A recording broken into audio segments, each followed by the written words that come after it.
The opinions expressed in the following are those of its participants and do not necessarily reflect those of the producers and the Six Talk Podcast Network. Also, the following contains mature material and mild language, which may not be suitable for all audiences. Discretion is advised.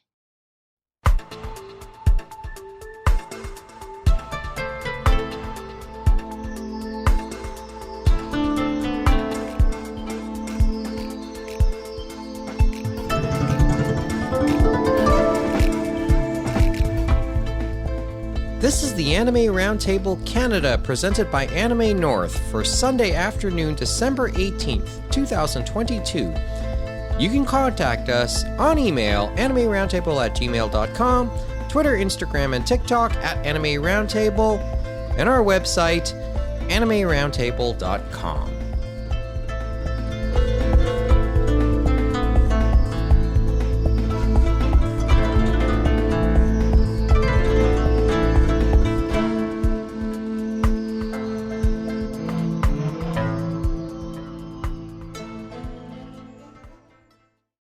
So we are now more than halfway through December. We are a week away from Christmas. And we haven't even made an attempt to begin the quota for December.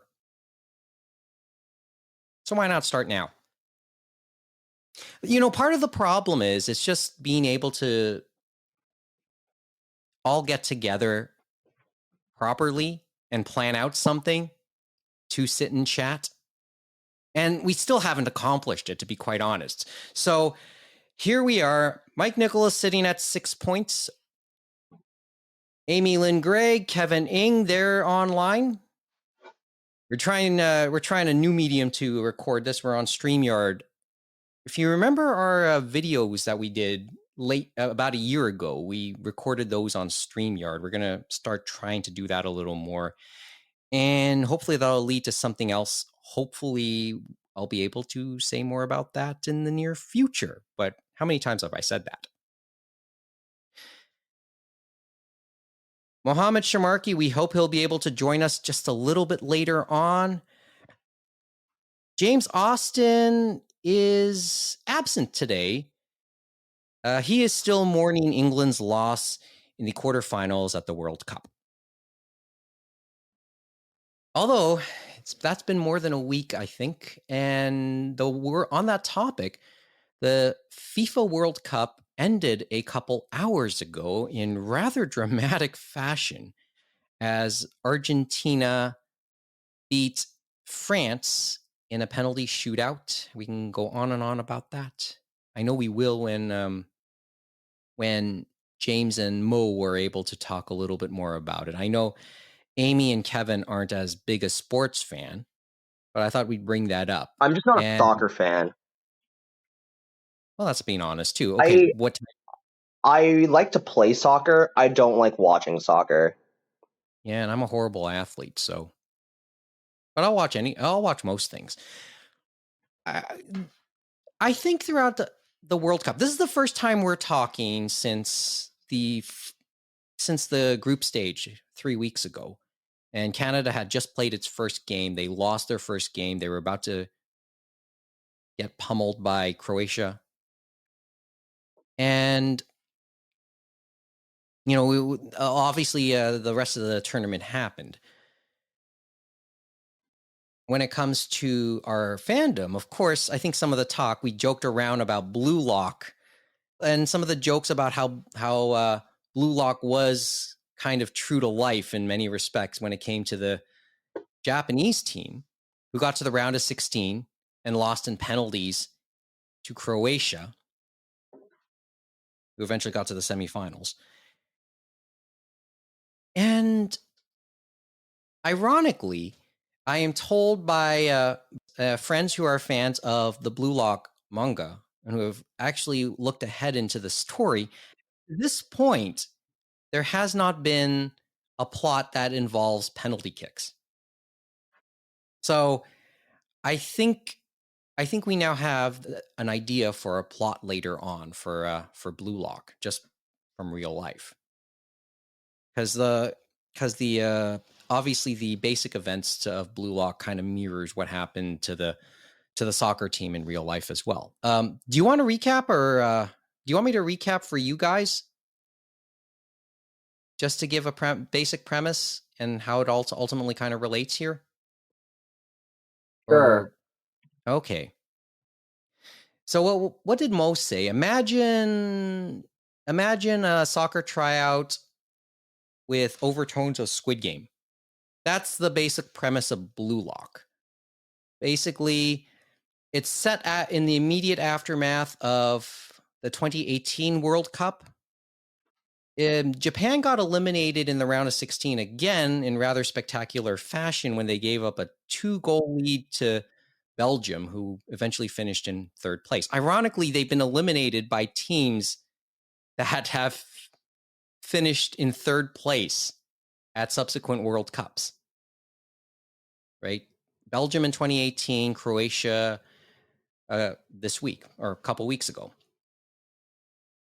So in trying to figure out how the Japanese soccer team can improve, they come to this determination that its focus on team play is sometimes to its detriment, and sometimes you have to have somebody to take the bull by the horns and just go in and score. Basically, it lacked some ego. To that end, someone there decides that their best hope of ever winning the World Cup or getting anywhere in the tournament is to develop a world-class striker.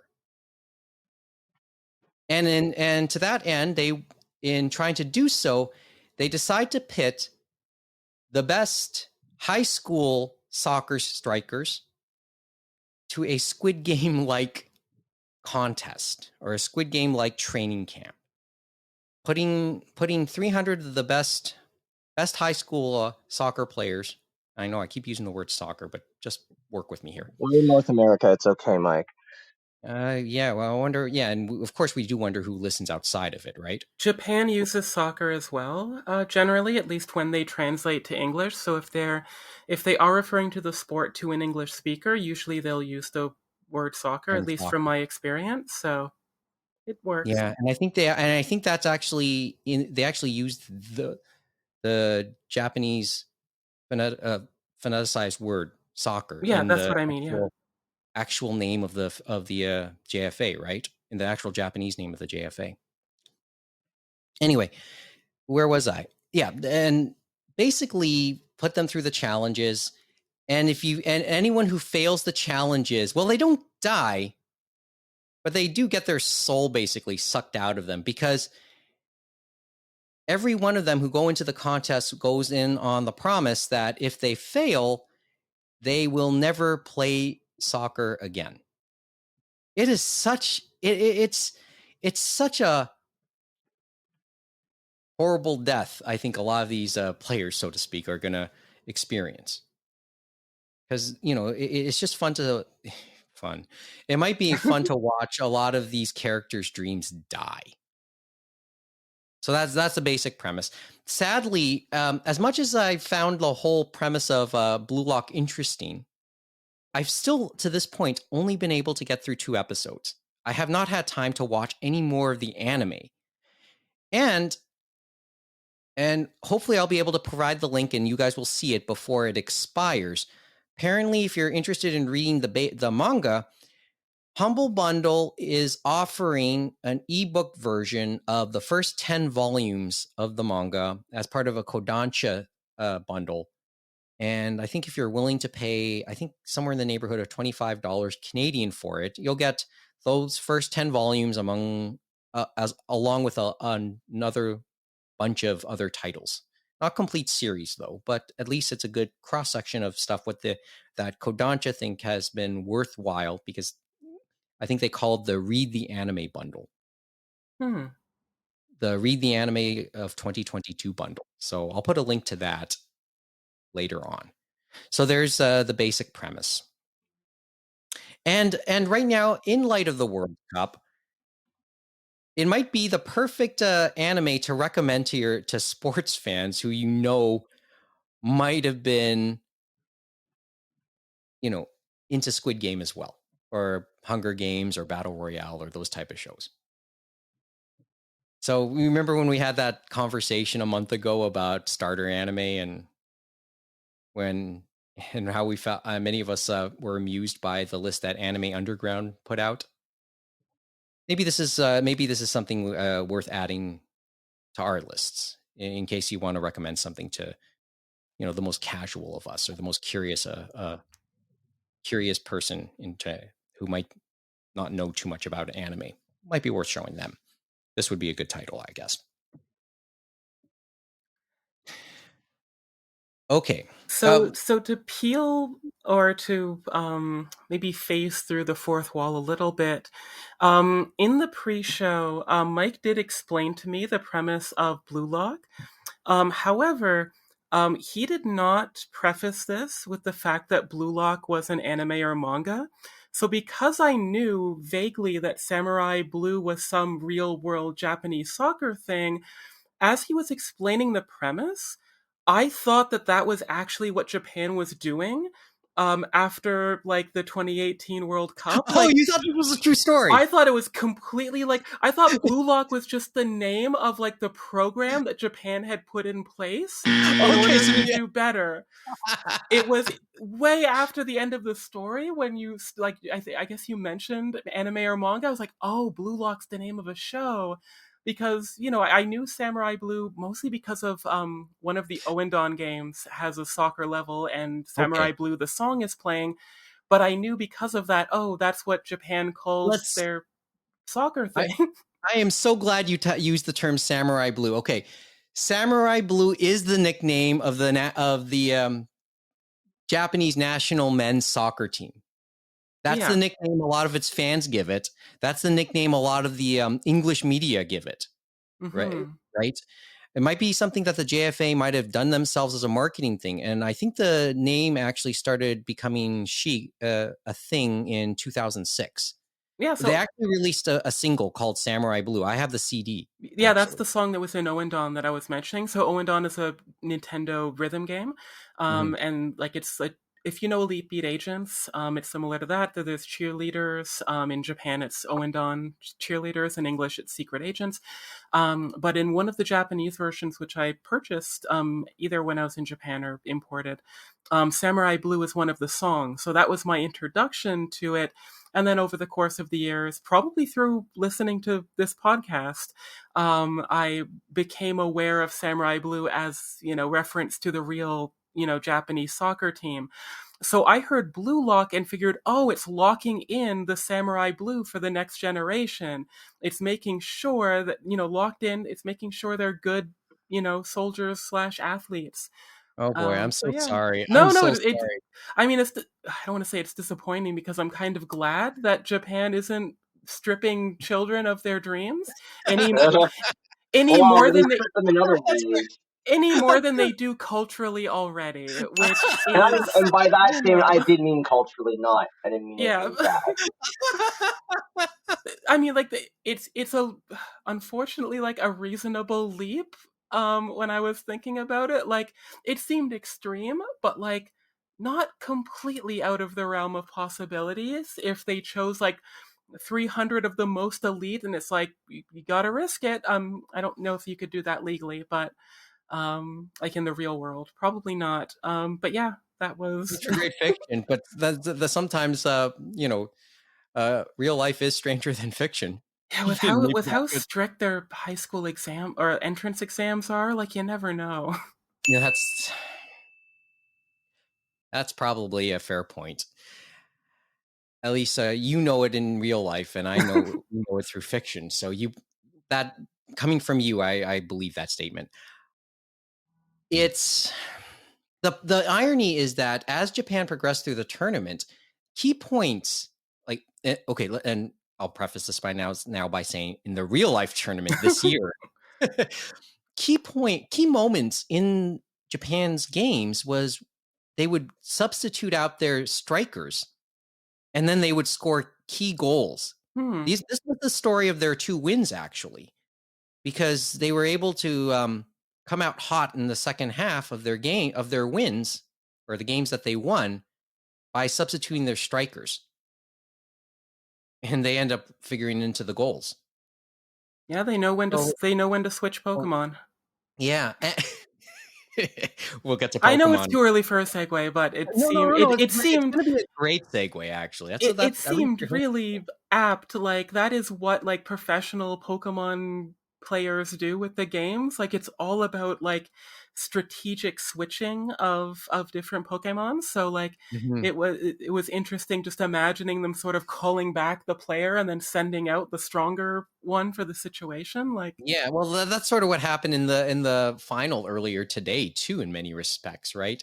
France threw the kitchen sink at Argentina and were able to tie it when they were down 2 goals and looked very much down and out. So, yeah, that's sort of what happened. And then so the idea that Blue Lock was real was trending for a time as well, I think, among the fandom. So there's the premise. And I'm sorry I didn't clarify that it's actually fictional. I'm so sorry. No, it was funny. Oh, wow. Okay. Like, until you get to a certain point, the story sounds believable. There's lots of aspects. Degree, yeah. The thing is, in some of the marketing that the JFA did, they did involve, and I forget the creator of Blue Lock, the creator's name. I'll look that up right now. Yusuke Nomura. They asked Nomura to draw a few promotional pieces for the JFA, and they licensed the likeness of their uniform for the World Cup to him, and he was allowed to draw pieces for that. Oh, cool. And I think they coordinated quite a fair amount of marketing with him in the lead up to the World Cup. So that's how. Let's just say maybe it's not. It's a rough story to listen to and watch, I guess. But clearly the JFA, or at least seemingly the JFA, had nothing against the the whole story. Thought it was interesting. I guess it's shown a light on them. Although I wonder if they believe in the idea that there's no such thing as bad publicity. I don't know what to make of that arrangement sometimes, or maybe it is because it is a hot title right now. It is one of the more talked about titles, at least right now.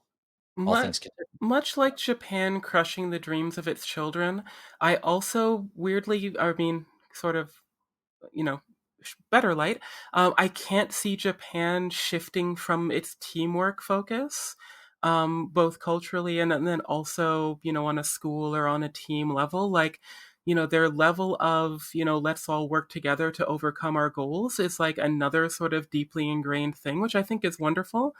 So, like, I'm sure, they'd kind of like a superstar, but I don't think it would work the same way as it does in other countries. I mean, I don't know much about sports, but I don't think they would have a superstar in the same way. You had me, as you said that, it did have me thinking, and I thought this as I was watching the initial, like the first 2 episodes, and thought about it a little deeper. In some ways, maybe it does put into question Japan's own societal norms, right? Like, is this the way Japan is going? And maybe more importantly, is this the way Japan wants to go? Those type of thoughts came into my head as I was watching this. I will say, in basketball, it's largely a star-based system in the NBA. If you don't have the 1 or 2 superstars that carry the team, your chances of winning the NBA championship are extremely low. Yeah, that's see, some respects that was the narrative with the Toronto Raptors 3 years ago too. Not somewhat. It was the narrative. We didn't have the one player that could just carry us. And I'm sorry, like, yes, the lead is good. and I'm forgetting all those names now, which I'm actually pretty disappointed that I am. But The name Lowry that is always, good, but they just were not good enough to carry the team to the very and then end until we got Kawhi Leonard. End of yeah, story. that's And that's partly that. why Masai Ujiri will be the basketball Jesus of our city until the end of time. Yeah, that's one way to put it. I mean, part of the narrative was none of the key players, no one on that team was a lottery pick, I believe, if memory serves me right. Because So, LeBron always curb stomped us whenever we eventually got to face him, and quite honestly, that's the other reason why we won too, because we didn't have to play LeBron or Durant for that matter. When it comes to sort of your question about like Japan society changing through manga, or fictional media in general, I guess that is a point. Like, I guess I can see that being a thing, but I'm very disheartened if it does go in a apparently blue lock for egotism, or Shin Godzilla / Attack on Titan direction for militarism. Like, I mean, military is a little bit more of a touchy subject due to North Korea and Russia right now. But, in general, I'm all about peace. But like, it's still like a little bit disheartening about like, yeah, let's go build up our army and have egos, instead of, let's have, better human rights laws and better gay marriage laws and all that kind of stuff. Yes, and we know that there's been some developments there in Japan, but Yeah, the good old anyway, Japan sorry. slow kind of development. Yeah. There's a lot of give and take. Look, And even like immigration, they need reforms on, and like race, like not racism, but like xenophobia, integration of biracial, like with what happened with Osaka years ago, with all the racism and weirdness that she fought. Like Japan, like there's so many like possibilities for manga anime to do that, but everything is on the fringes. Like there are great indie films. I wish I could remember it, but there's this amazing indie film about like a black Japanese person. It's like a short film, I think. I'll try to find it and give it to Mike for the show notes. But there's so much that is starting to leak in and leak out, but it's still like fringes. Like everything mainstream is still kind of holding the line, and it's a shame to some degree. Hopefully, the sort of counterculture isn't this sort of isn't taking away the benefits of, or the virtues of Japanese society, instead of challenging the sins or the challenges that it has. Like it's from what you said, I'm scared because I haven't seen as many, let's challenge what we need to work on, instead of let's challenge what, the xenophobic conservative government or politicians want to challenge. yeah, I guess for me, it's, I guess, a pick and choose. And I think it's okay to have these conversations. Yeah, I mean, Shin Godzilla is one of my favorite movies. Like maybe not even just Japanese movies. I think It's it's a great movie. incredible. Great But movie. it is also a little bit shirt tugging as far as like the some of um the I guess military messages. But I think Shin Godzilla does it in a much better way than Attack on Titan, because Shin Godzilla seems more nuanced and like thought provoking, versus something like Attack on Titan, which is more fictional, is more like directly like let's form an army kind of thing. And there's lots of debate about how on purpose that was, but it's yeah. When you say, like, when I think about what I read about the origins of Godzilla, how it kind of came about and how it was, out of some of the thoughts that happened in the immediate post-war era, right? And specifically nuclear weapons. Like, there's a certain, like, almost realism, right? But just a more real conversation there, right? Because that conversation concerning Godzilla has always existed. Or Shin on, Godzilla is so real. Like, spoilers for the first 30 minutes, but like the biggest enemy of the entire movie, but especially that first chapter, is the fact that bureaucracy in the Japanese government causes so much damage, and that progresses, throughout, some of the movie. But I love just the conversation that, like, it's this Godzilla movie, and you have people in a boardroom going like, well, it came from the ocean, so this is really the Department of Fisheries, right? And they're like, oh yes, that makes sense, we should contact them. Okay, let's get them on the line. Meanwhile, a Godzilla movie is happening, off camera. It's brilliant. And that, like knowing Japan, this is what would happen. Like, either that or the US would like just take over instantly. But like, if that didn't happen, I think this is how Japan would operate. Like, I love Japan. It still uses fax machines. It does, like, it goes slowly.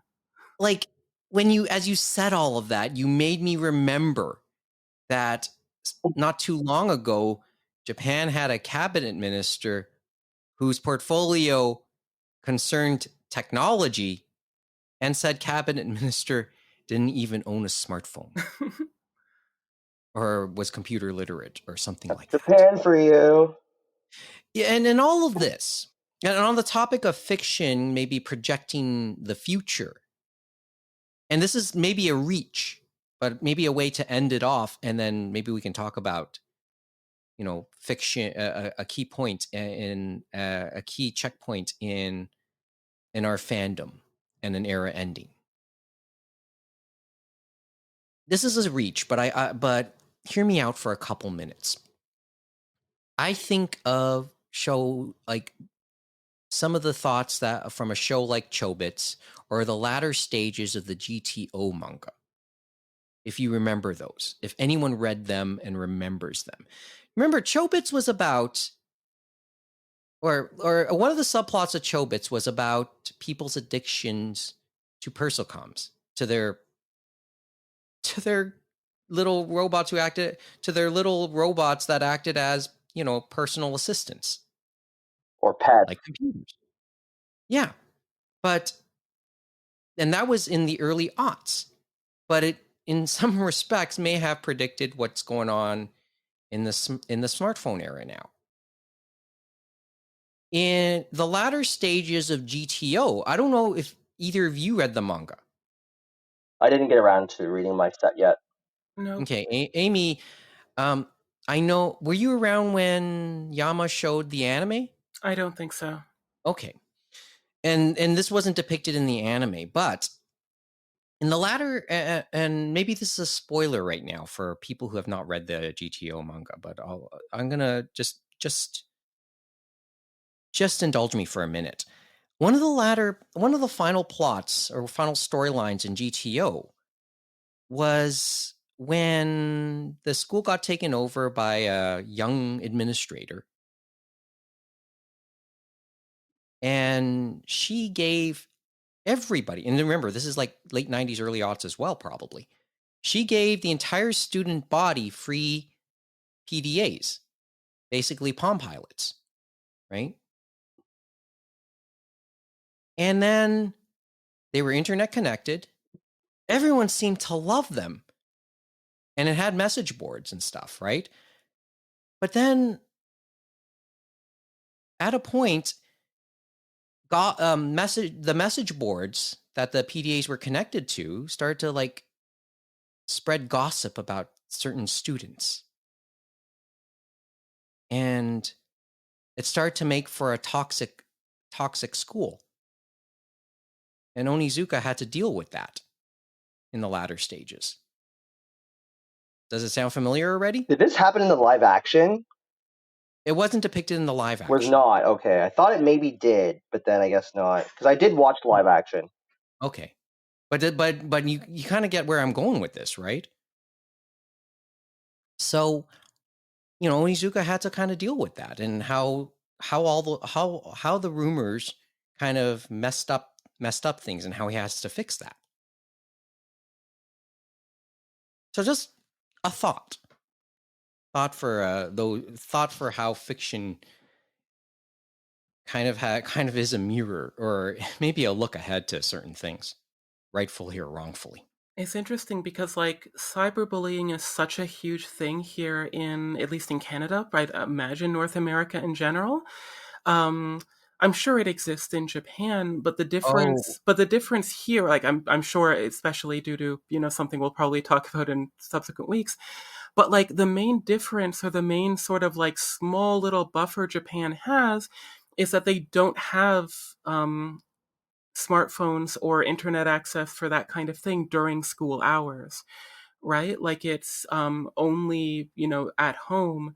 So there's, a significant shorter period of time that they have to dedicate to cyberbullying versus here in Canada, they can cyberbully 24/7 if they really wanted to, unless they're in gym class or in a pool or something, right? Like, Mm-hmm. there's, quite a bit more time.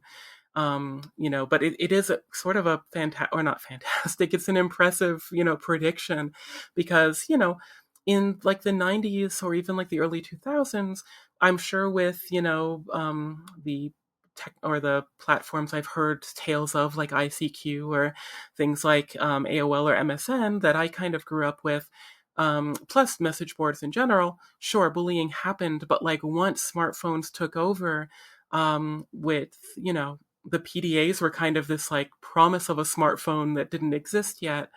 Um, it's I think great prediction power. I really wanted a PDA. I, you know what? I remember I had a Palm Pilot, but that's long gone because it was regular, it was AAA battery powered. I wanted a Windows one because they had Word, and I'm like, I can write with it. Like it was, yeah, it was very funny. I never wanted a PDA when I was younger. Although I am younger than You're both of you, but huh? I am younger than both of you. But the PDA was never very appealing to me. It was a I just like the idea, so I was one of those adopters, but it was when it was another like a later generation. I mean, what I always wanted was a tablet, but they didn't exist at that point because, like, when I say I wanted a PDA, I wanted a Windows PDA with a keyboard. So I wanted a lightweight laptop. Uh, But Hmm. that didn't exist at that point, right? Like, yeah. and like, my dream of I'd like a tablet to draw on didn't really exist until like the iPad, and even at the onset of the iPad, you kind of had to Frankenstein it with like a weird pencil that didn't give, pressure or, a lot of accuracy. Yeah, So like that worked. technology sometimes needs time to catch up. So you'll get there, Google Glass. Oh, just as a quick aside on the topic of Japan and cyberbullying, just to go back for a couple seconds and then we'll move on because I know I do want to talk about this, but I only read about it last night. Hana Kimura's mother. You remember the story of Hana Kimura, right? The Japanese women's wrestler who appeared on Terrace House, Oh yeah. and through some various incidences and the way she was portrayed in that show, she led to a bunch of cyberbullying, which eventually drove her to kill herself 2 years ago. I think it was. Yeah. Well, there is a new development in that story. Kyoko Kimura, Hana Kimura's mother, has announced intention to file a lawsuit against various parties concerning her daughter's death, one of them being Fuji Television. And I think the other producers behind Terrace House. So there's a new development there. I know we'll talk about that as that proceeds because this is a topic. So is Terrace House because as a pop culture thing at the time. And just for the record, I will be shocked if it returns in any form, even though I really enjoyed it at the time. But just want to put that out there in case anyone who forgot about the story but were curious about it, and I thought I'd bring that up. Okay, didn't want to be too long today because we all have other things to do. Seriously, it is the Christmas season, so we all have our other stuff to eventually do. It's been busy. But there are a few things that did catch our attention. Well, maybe one big thing that caught our attention. So, what was it this week? Was it this week? Yeah. We started to learn a little bit about what's coming up in Pokemon fiction or in the Pokemon story. Specifically the anime, yeah. And specifically the anime, and word started to come out that, or the announcement was made that they're going to retire Ash and Pikachu, finish their story, and then pass it off to two new protagonists. This is going to end an era that's existed for the better part of 25 years. The perpetual 10-year-old Ash Ketchum, or Satoshi, going to be retired. Like I said, an end of an era. Many of our current fandom literally grew up with Pokemon. So this is kind of a significant development. And I know the thing is, I'm old. I'm up there enough. But to younger fans like Amy, like Kevin, like they kind of grew up a lot more with Ash and Pikachu. Not kinda. We did. Yeah. Well, I'm trying to be, I know. I would think with a younger generation, Ash and Pikachu holds a little bit more of an emotional attachment here. And I wanted to give the others a chance to tell us what that meant, what that means. Because from my perspective, I know this is an end of an era, but I can't say I would fully grasp it at this point, at my age. But there's been expressions of, there's been some expressions of sadness to know that that this story is about to end, and some melancholy. So I just want to start to understand that a little bit. Kevin, Amy, where do you want to? Either one of you want to say this, or where do you want to start? Because I don't know who wants to go first. It's the one of the problems with starting is that it's so big, right? So I was 10 in 1998, so I was more or less directly targeted for the Pokemon craze when it first started. I happened to have a Nintendo Power subscription. They previewed Ooh. Pokemon before it was a craze. Like when it was just coming out in Japan, there were like tiny little articles, like 3 inches, long, that said, "Oh yeah, there's this Pocket Monster Pokemon thing in Japan.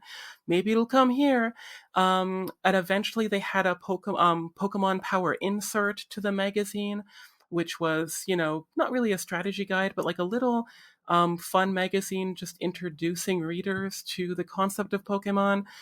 They had a little anime comic, so screenshots from the anime's first episode that they ran through 5 or 6 issues, I think.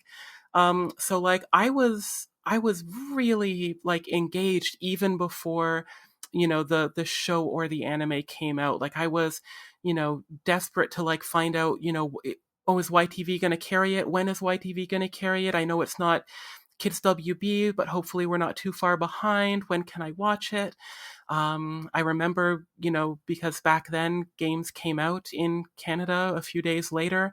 So during the release week, I was always, excited. Like, did my grandfather pick it up for me? And I have a really sweet memory of him reaching behind the chair when, he originally said no, but he couldn't, keep a straight face. And I was excited with my old Game Boy, no light. So yeah, anyways.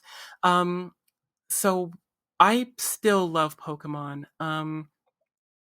When I was first visiting Japan, I have a sort of funny story about how I entered the Pokemon Center for the first time.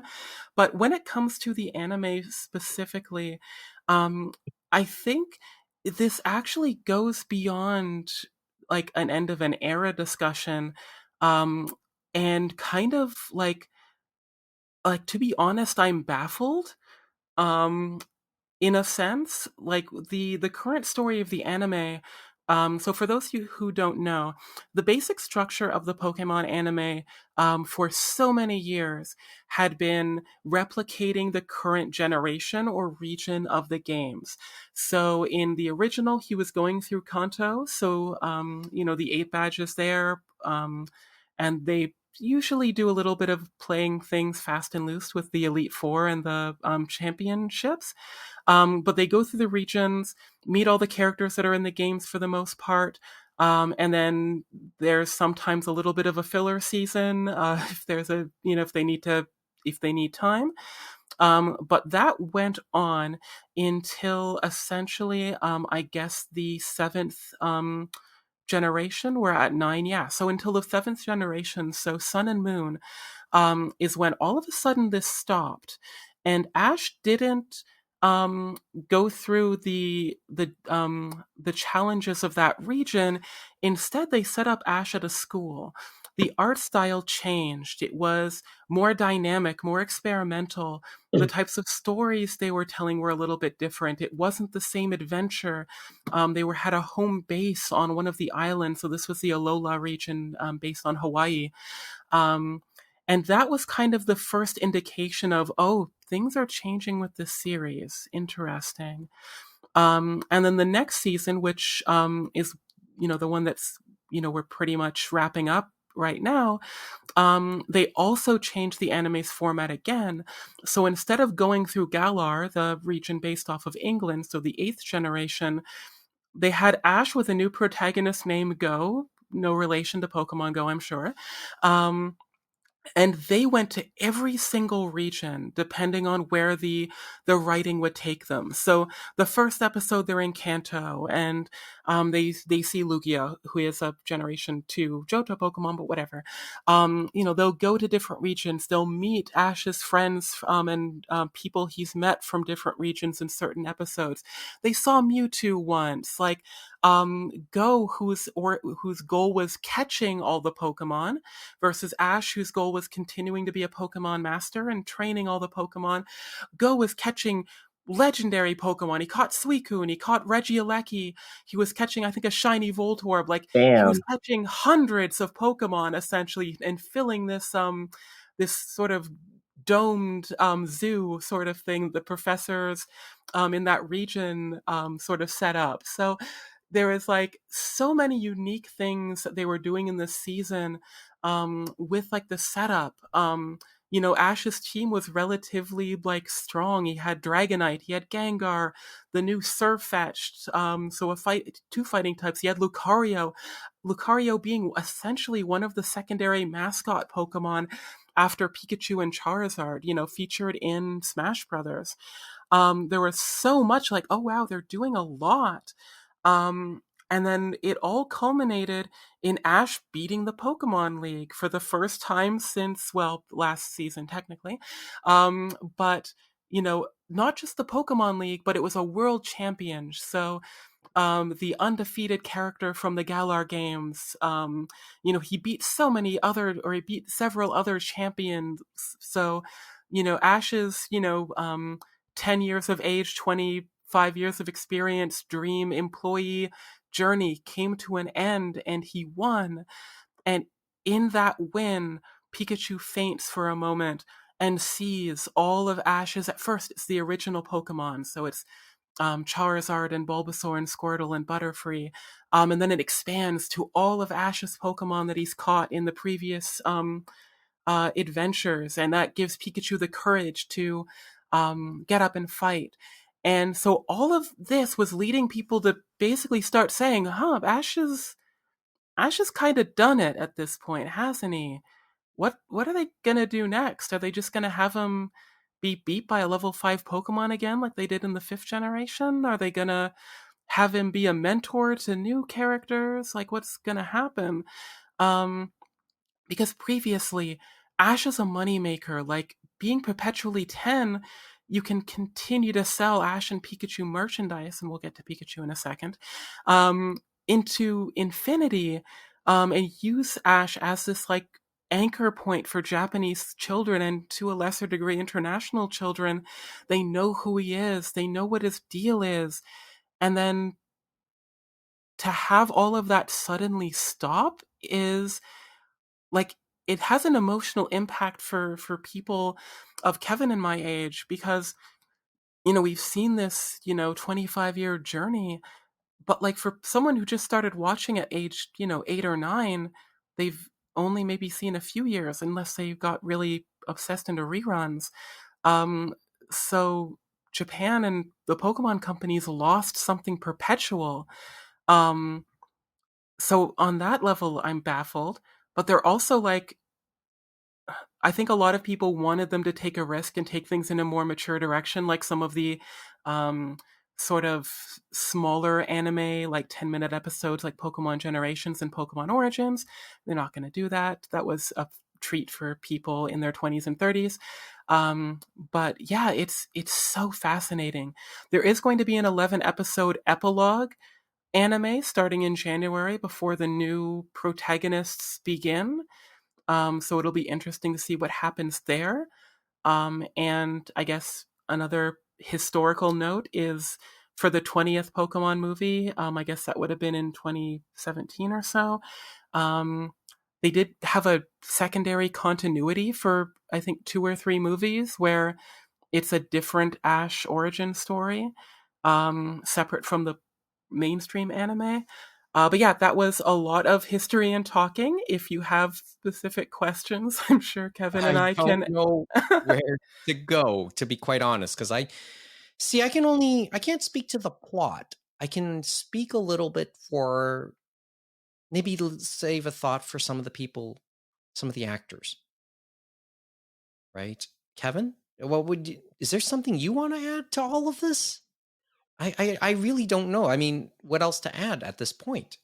Honestly, I was surprised too that the Ash or Satoshi in Japanese era is ending. I didn't really believe it for a while because it's been so ingrained that he's the main character that, I'll be 50 and he'll still be 11 or 10. Made it to my 30s and this is happening, and once I saw the news of the new protagonist, I thought, I guess they really are, and I guess they won't just stick Ash like, maybe a few episodes in, because some anime have done that in the past too, Yeah. where they tout the new protagonist, and then the original protagonists come back, like Gundam Seed, Destiny. But it's a bit bittersweet. For me, I stopped watching Pokemon at around season 14, so I stopped watching it regularly at around 2012, I want to say. And I think I didn't finish the Diamond and Pearl anime seasons. I got through like most of it. I was aware of the school format for the Sun and Moon leg of the series. Did not know that that was what happened with the latest seasons with Go. I knew Go was the secondary main character at that point, but I didn't know that was the dynamic. I actually assumed they were in the Galar region the whole time. So that was Very surprising rarely. for me. Yeah. I think I do need to go back and watch those last episodes that aired. For me, it was the anime first. I didn't see any of those news bits back in the day. It was just it popped up on TV, and here I am now. Yeah. Played through pretty much all the mainline games except for Gen 5. The best one? Yeah, it's funny You story skipped about the that. best one. So funny story about this. By the end of Platinum, I was pretty burnt out of Pokemon, so I had taken a break. I actually still bought the games on release for the most part. I think I bought at least one of the games on release, but then I think I bought like Black, and then I bought White 2 is how I went about it. And then so I need to take my break from Pokemon for a bit, just because usually when I play Pokemon, I always try to complete the Pokedex, but then would always be like 15 to 20 Pokemon short before I just burnt out. Yeah. And Sounds then I went on a trip to Seattle that year, and I was thinking, okay, I'm gonna either finally play Pokemon Black or I'm gonna play 999 because 999 had come out for the DS not too long ago at that Okay. time, and then for whatever reason I just picked 999, and I love that franchise to this day, and then just never played Gen 5 as a result. I ended up playing XY, and I did play Sun Moon.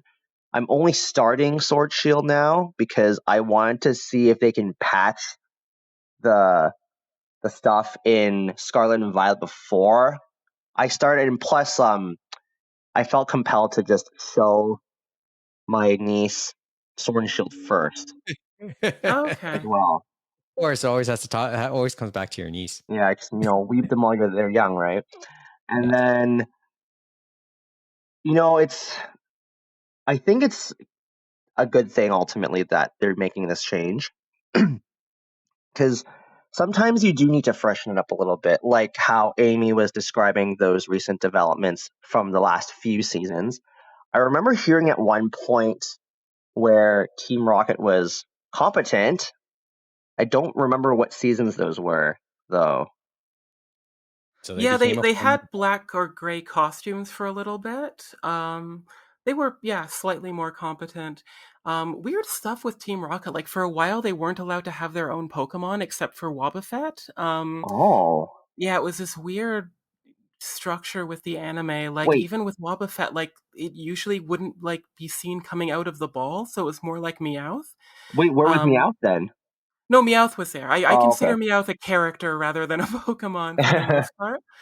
Um, but yeah, it's weird. And like you reminded me, just with the changing structure, um, you know, as I mentioned, like, there's been these little changes every so often, but like, not all of them were successes. Like, hmm um, there a lot of people dropped off on the anime for, plenty of good reasons throughout the years.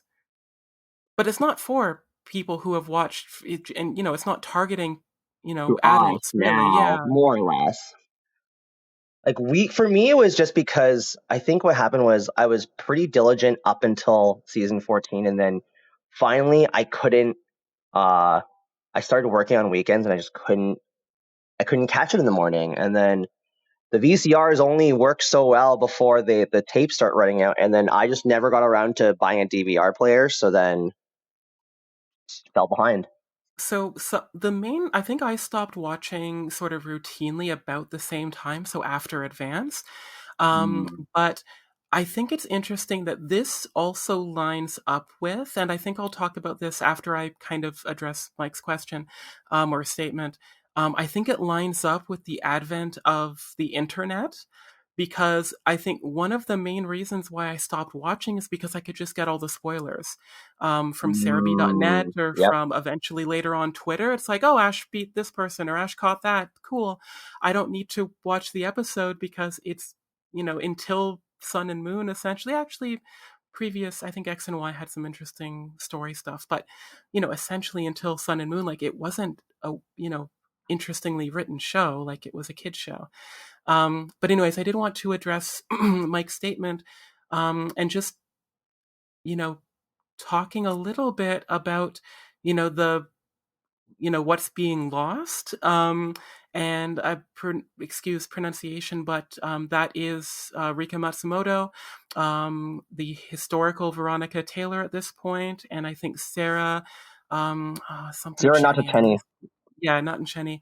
The voices of Ash, at least in Japan and, North American English speakers, and plus, countless other countries. Like there are probably a couple different French actors, like half a dozen Spanish actors, Portuguese, um, you know, Indian languages, probably even at this point Korean, Chinese, um, that are not necessarily losing a job. I'm sure they'll try to find places for them, but like it's an end of an era for them too. And I think at least the two English voices have posted sort of statements about sort of it being an end of an era and being a powerful um moment for them as well. Sarah's video was pretty emotional. Yeah. Even though I wasn't with her nearly as long. Actually, no, almost as long. I'd say like Eh, I'd say about a third of what I watched was with Sarah voice acting it, and then the other 2/3 was Veronica. The other name I'd like to bring up is Ikui Otani, Ah, yes. Pikachu. Pikachu's gonna be fine. They're gonna either have like the protagonist Liko or whatever her name is. It should have been Rika to honor Rika Matsumoto. But like Which she's gonna be everyone, Ash's kid, or like she's just gonna yeah, like everyone. catch That's another one of the. Pikachu. Pikachu will be Uh, fine. I think, Well, yeah, and even then, they'll still have promotional material with Pikachu where they'll have Rika Inoue voice act it. yeah, obviously with all these actors, they've gone on to other jobs as well. But these are roles that that are very defining for them.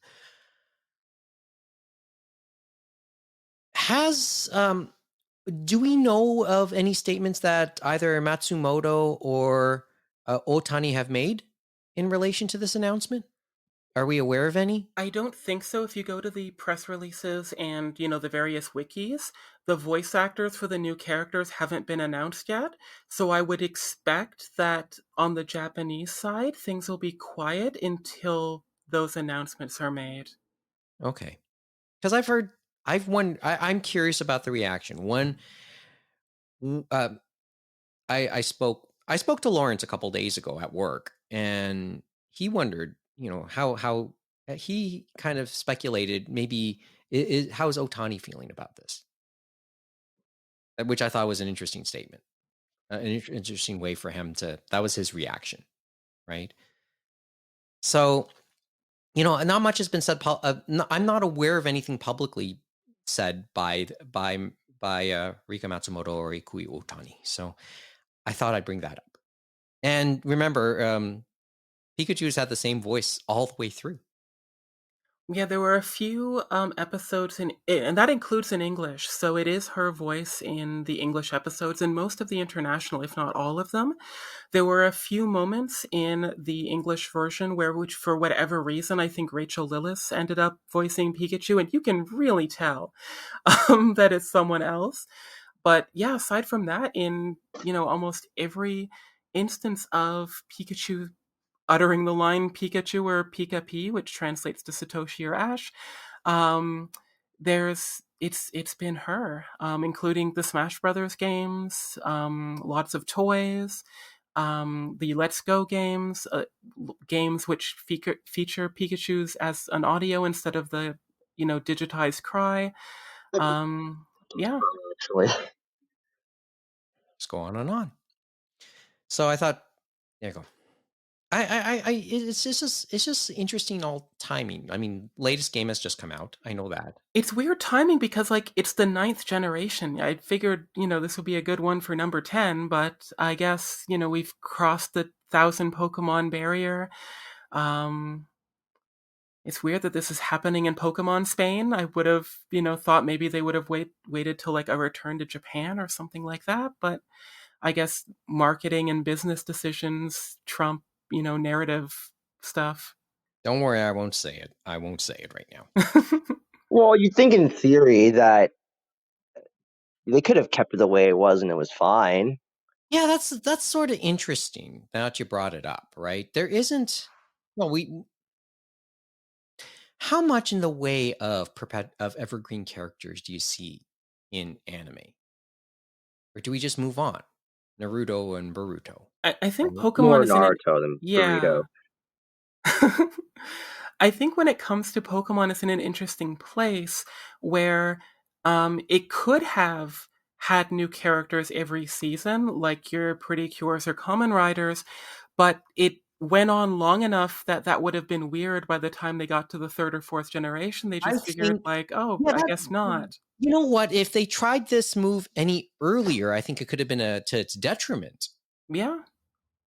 It's happening now that it's happening. I guess that's going to be will it be to its detriment? That'll be a conversation now. And I think it's too early to tell, to be honest. That's the thing. I think we want to let the melancholy, the bittersweet feelings, the shock, if shock is the word. I think we want to let those feelings subside first, and then maybe we can start to, analyze it. And as that day moves closer, as we start to see the epilogue. See, I always thought that even when you still had Ash or Satoshi as the main character, you had plenty of supporting cast members and gym leaders and other NPCs from the anime or in the video games for fans to ship and create fan art of or whatnot. So it's just kind of interesting to see them change it up to this degree. There's like quotes from, I think, a director or writer or something that says, "Oh, they switch the girls every season so the boys have something new to look at." And it's like, ha ha ha. That's, the target audience is 7. What are you talking about? But like, they care about Charizard. They don't care about May in a swimsuit. But like, so yeah, lots of problematic stuff there. There's a lot of, like, when you look into the writers and producers and stuff, but like, and the incredibly sad story about the head writer, who passed early on, I think around the time of the 3rd movie. I don't know his name right now, but like very tragic, addiction and, stuff like that. But like, it is interesting. There was another person high up on the animation or the anime team, who I think just a few years ago said something. There's a quote similar to, "Oh, if Ash becomes Pokemon Master, the story ends."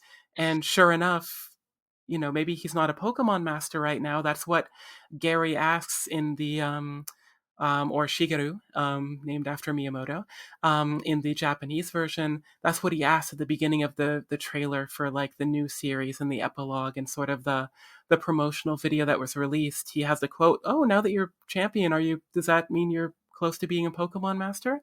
Which is a great sort of, it's a great promotional video. In the Japanese version, they play "Aim to be a Pokemon Master." In the English version, which is still Japanese, but English subtitles, they play an instrumental of the "I Choose You," so the first English Pokemon intro. Great stuff. Yeah, they're being, yeah, they're not. So they're certainly being mature about the way, like just the feeling. It's light in some ways, but it's gonna have some. It's gonna get a feel. It feels a little heavy at points. And speaking of that video, I alluded to this a little bit earlier. The Pokemon Company, when it comes to the anime especially, has been in a very weird place the last few years. I forget who the like main distributor of the anime is. It might be Netflix. But essentially for the last year or so, maybe even more, like maybe even back in the Sun and Moon days, the English language Pokemon social media would reference events that were happening in Japan. So when Ash won the previous champion in the Alola League, and when Ash won this time, English language media was making a big deal of it, and the series or the episodes had not been dubbed at that point. Which is so interesting because, like, years ago, they would have tried so hard to pretend that the internet didn't exist. And that, Ash was still half a year behind in his journey. And all of a sudden, like, they're saying, like, "Oh, yeah, Ash won." It's like, Ash didn't win. Satoshi won. Ash won't win for another 3 months. And I don't think they're going to go simuldub like your My Hero Academia or anything, but like moving forward. But it's an interesting, like, waving the white flag of, yeah, we know the internet exists. You're all looking at the episode guides on Cerebi and on Twitter and looking at episode highlights that they'll try to remove from YouTube, but it won't work because if you remove the music, Japan doesn't care for some reason. But like, it's a very weird change from what Pokemon used to be with its, English to Japanese or Japanese to English. Basically, the delay. Yeah. That is grown less and less and almost non-existent now, right? That lag between being in Japan and then localizing. Not to mention how we'll never get Pokemon Japanese, I feel. Which is fine. I had They this friend ask me once, like, yeah, how come like we don't get any simulcasts of Pokemon? And then, I was always of the impression that they just don't want Pokemon in Japanese available internationally. I'm wondering if doing so will change people's impression of the character.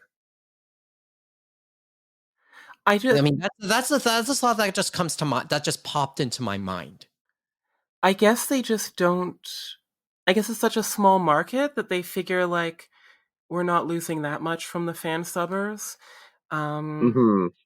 So like that that might be the Well, case. yeah, maybe that's just coming back to it. I mean, in terms of the generational divide of fandom. In the last 10, 15 years, we're finally seeing a lot of the kids programming that we've watched in the past, as well as even kids content today coming out in Japanese or having both options. So even Yu-Gi-Oh!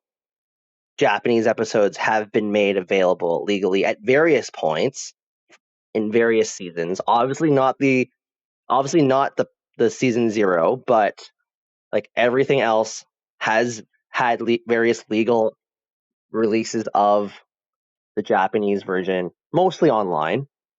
Mm-hmm. Well, Beyblade, Monster Rancher. I think Ultimate Muscle is imminent because of Discotech putting out the English dub for that, there. Part of and it various might others. Go ahead, be Amy, and just then I'll comment. how many episodes of Pokemon there are at this point, where it's like, if you started to say, okay, well, we'll only do journeys, onward, I think there might be a, Just an admission like, amazing yeah, amount. like let's do that. And I do remember there was, I think, like some sort of airing glitch that happened for journeys where the Japanese opening was used for the first 2 episodes or something. But as far as like full subtitled release, I think it's probably more effort than it's worth. Yeah, I think Yeah, that's what I was beginning to think. I would never think it would come That out in was digital media. I would expect that just to be online only.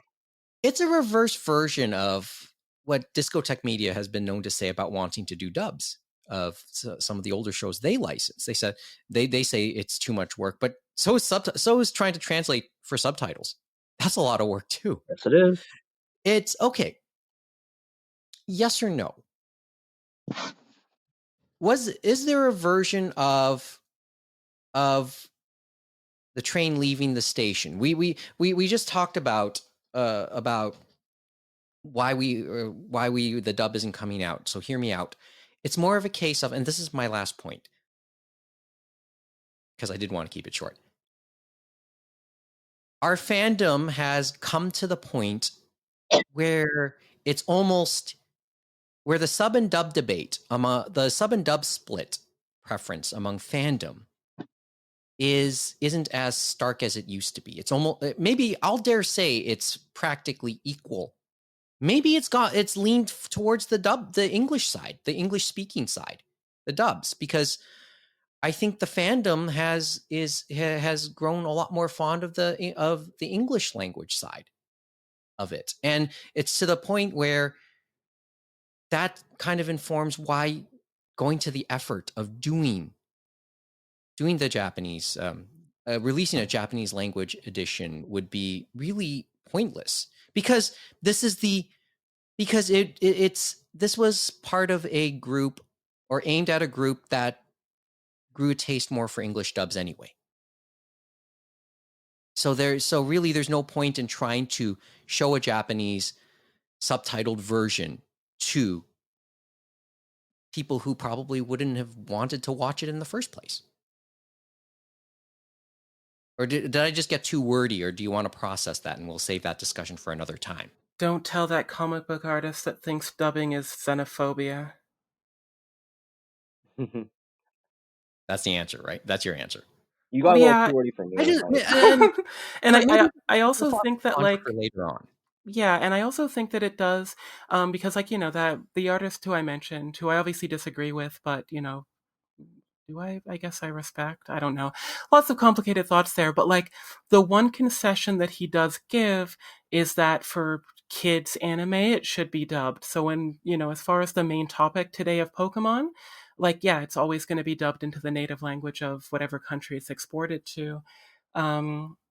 When it comes to older shonen and other series, then I think generally there's more dub showings for the movies, and I don't know. I don't know if it's a huge like I don't think it's completely like weighted, like everyone loves dub the most, but I think that there is a shift compared to what we saw in the sort of mid 2000s.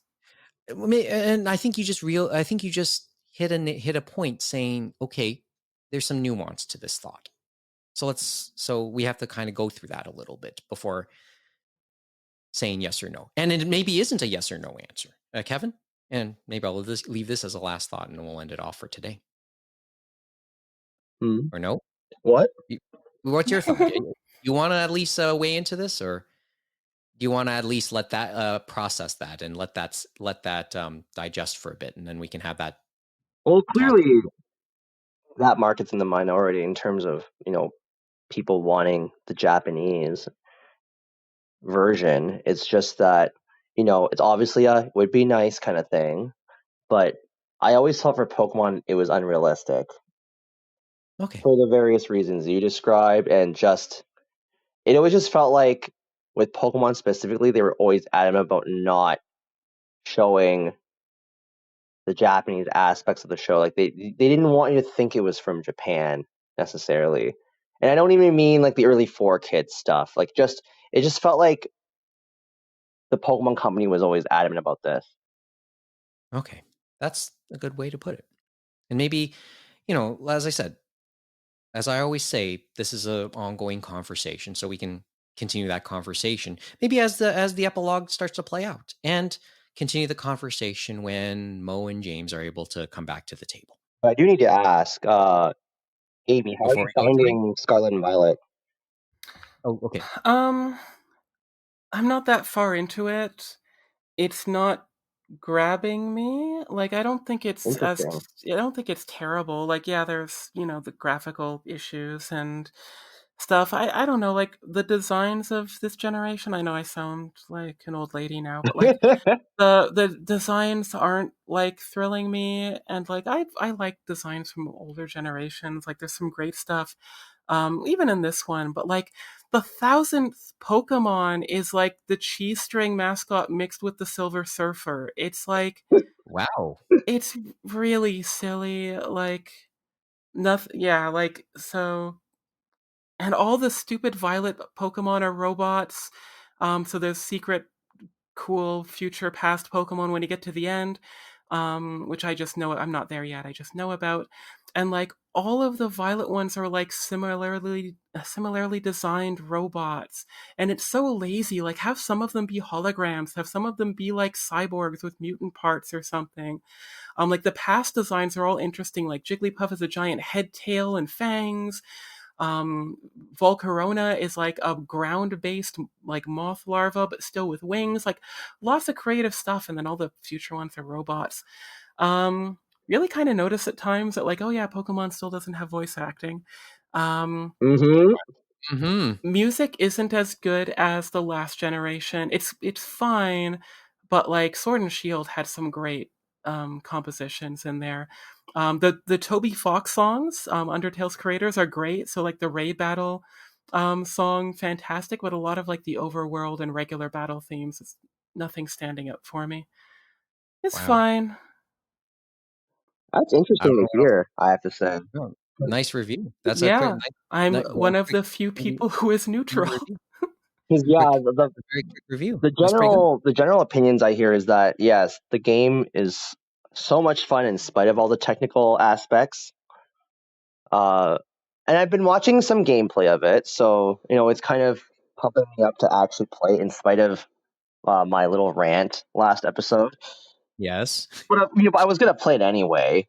Truth be told, Well, I have nothing really to add to to the review, any review, because obviously I don't play Pokemon. But I will say, Never too late to start, Mike. well, that too. I will say, when I was at work, a colleague of mine who I've become good friends with, while before we left work that day, he was playing on an OLED Switch, and I'd never seen one in person before. So since I don't keep up, I did not know that's a large screen. Oh yeah. Yeah, I was actually just looking at it. That was an impressive. I'd say an impressive piece of hardware compared to where the Switch was before. So that was just an interesting looking device. It was the first time I ever laid my eyes on an OLED LED Switch. So just thought I'd put that out there. Okay. As I said, this is a conversation I'd love to continue with the others later on. And, this is as much as I want to talk about today. So for something that we kind of threw together during the late hours last night and early this morning, way to make something out of nothing, guys. Thank you. So, and thanks for the time as always. This might be, I have no clue if this is the last episode we're going to do before Christmas. I am so hoping we do at least one more episode before the new year. But I won't say or wish anybody Merry Christmas just yet. That's up to you, Mike. Well, we'll see. Yeah, it is up. So let's see what we're able to scrounge up with in the next week. 7 days till Christmas. But in any event, that's all we have for today. So once again, if you want to contact us, animeroundtable@gmail.com, @animeroundtable, animeroundtable.com. We'll bring out the Twitch channel. We're taping this on StreamYard. It's probably a prelude of things to come. Twitch.tv/animeroundtable. We promise it is a prelude. And we'll mention the YouTube channel as well. As for the podcast side, please leave us a review if you can on Apple Podcasts, Google Podcasts, Stitcher, Spotify, because good reviews might help the algorithm and maybe we'll see more listeners. Yes, it's always nice to have a 5-star review. And like I said, with this episode, we've met half our quota, so hopefully we'll be able to get the second thing in within the next 13 days. But in any event, please give us a subscribe, like, or follow on any of the platforms we're on so you can be notified when we put up something new. Also, if you have a Spotify account, please check us out. We have a playlist, so please check out the Anime Roundtable playlist for a list of music based on things we mention on this show. The theme song is entitled Fubuki Snowstorm by Pico Masaki, which is the title track of her current album. You can check out more of her music at picoinfinity.com or on Facebook at Pico Zen Music.